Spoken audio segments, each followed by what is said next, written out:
Você já parou para pensar se tudo o que você acredita ser real não passa de uma grande ilusão? Imagine por um instante que todas as suas memórias, suas sensações, as pessoas que você ama, até mesmo o seu próprio corpo, fossem apenas uma simulação muito bem elaborada, projetada na sua mente por alguma força que você nem consegue compreender. E se tudo, absolutamente tudo, fosse uma mentira, o que sobraria de você? O que seria inegavelmente real? Essa não é uma cena de um filme de ficção científica. Essa é uma das perguntas mais profundas que a filosofia já se fez. E ela nos leva diretamente a um dilema que todos nós, em algum momento, enfrentamos em um mundo cheio de informações falsas, opiniões conflitantes e aparências que enganam.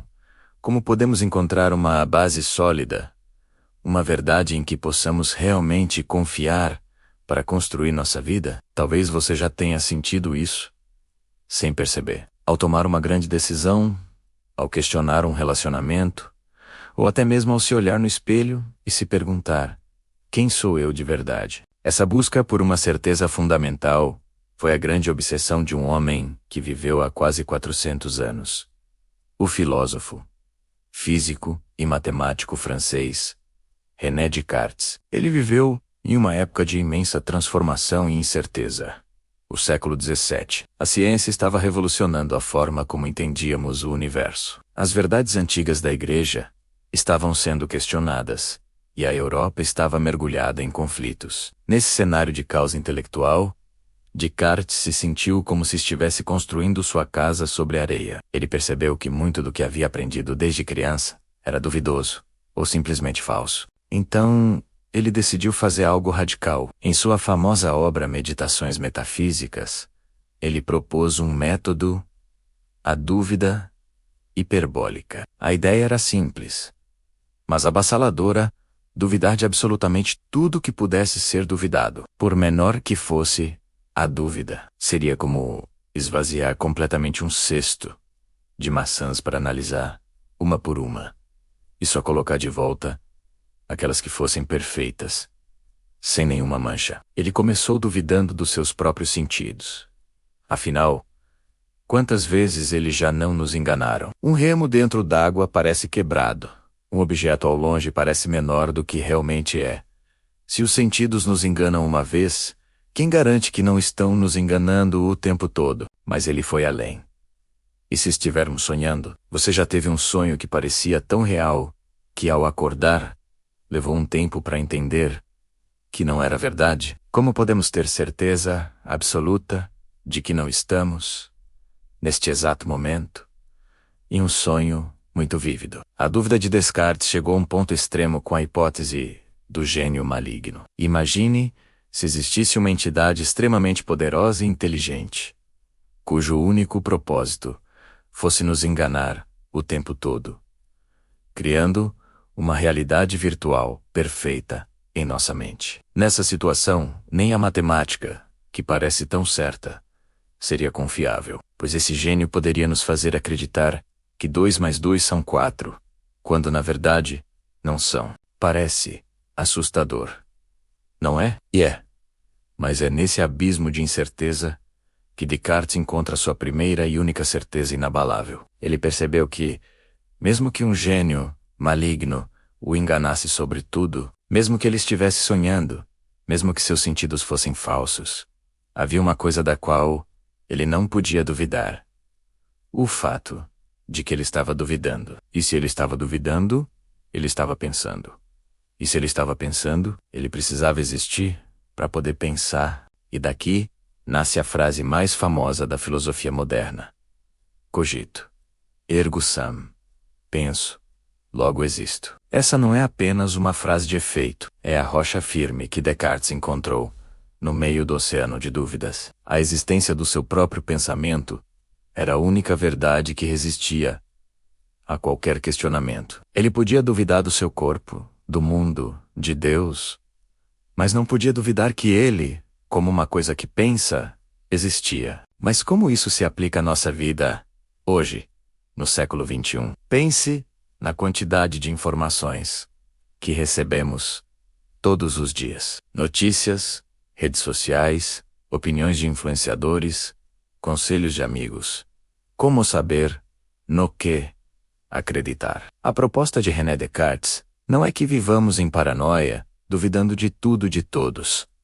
É um convite para sermos mais criteriosos. É um chamado para construirmos nossas próprias opiniões com base na razão e não apenas aceitar passivamente o que nos é dito. Você já se perguntou se aquela crença política, aquele valor familiar ou aquela opinião sobre si mesmo é realmente sua? Ou se você apenas a absorveu sem questionar? O método cartesiano nos encoraja a fazer essa faxina mental. Essa visão filosófica impacta diretamente nossas decisões. Imagine que você está diante de uma escolha de carreira importante. A sociedade, sua família, seus amigos, todos têm uma opinião. Aplicar o cogito aqui significa se isolar desse ruído externo por um momento e perguntar: o que eu, no meu âmago, realmente penso sobre isso? Quais são os meus verdadeiros talentos e desejos, independentemente das expectativas dos outros? É um exercício de autoconhecimento profundo. Encontrar o seu eu pensante é encontrar a sua bússola interna. Essa busca por certeza não foi exclusiva de Descartes. Podemos ver ecos desse anseio em muitas figuras históricas. Pense em Martinho Lutero, que, em um ato de profunda convicção pessoal, desafiou toda a estrutura da Igreja Católica, baseando-se na sua própria interpretação das Escrituras. Ele encontrou sua própria certeza e a defendeu contra o mundo inteiro. Ou pense nos cientistas como Galileu Galilei, que através da observação e da razão, ousou afirmar que a Terra girava em torno do Sol, contrariando o dogma de séculos. Ele confiou na evidência de sua própria razão mais do que na autoridade estabelecida. Esses exemplos mostram que o ato de duvidar para encontrar uma verdade pessoal pode ser uma força transformadora na história. Você concorda com essa ideia? Acha possível aplicar esse ceticismo radical no dia a dia?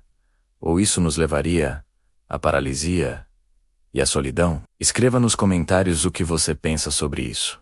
Eu adoraria saber sua perspectiva. O convite de Descartes é, em essência, um convite à liberdade intelectual. É um chamado para que cada um de nós se torne o mestre de sua própria mente. Não se trata de rejeitar a fé, a intuição ou a emoção, mas de garantir que nossas crenças, quaisquer que sejam, tenham um fundamento sólido, que nós mesmos examinamos e validamos. É sobre ter a coragem de olhar para o abismo da dúvida, não para se perder nele, mas para encontrar a sua própria luz, a sua própria verdade. É um caminho para a autenticidade. Então, da próxima vez que você se sentir perdido em um mar de incertezas, lembre-se do homem que decidiu esvaziar seu cesto de maçãs. Lembre-se da coragem de duvidar de tudo para encontrar a única coisa que restava: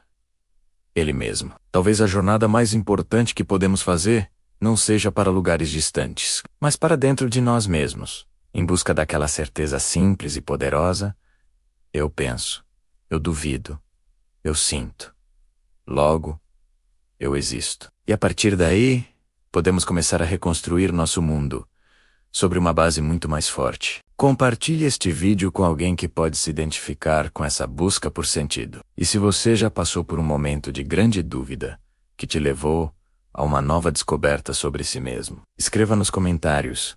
Sua história pode inspirar outras pessoas. Muito obrigado por me acompanhar nesta reflexão. Se você gostou desse tipo de conteúdo e quer continuar explorando as grandes ideias que moldaram nosso mundo, não se esqueça de se inscrever no canal e deixar o seu like. Isso ajuda muito a levar essa conversa mais longe. Um grande abraço e até a próxima.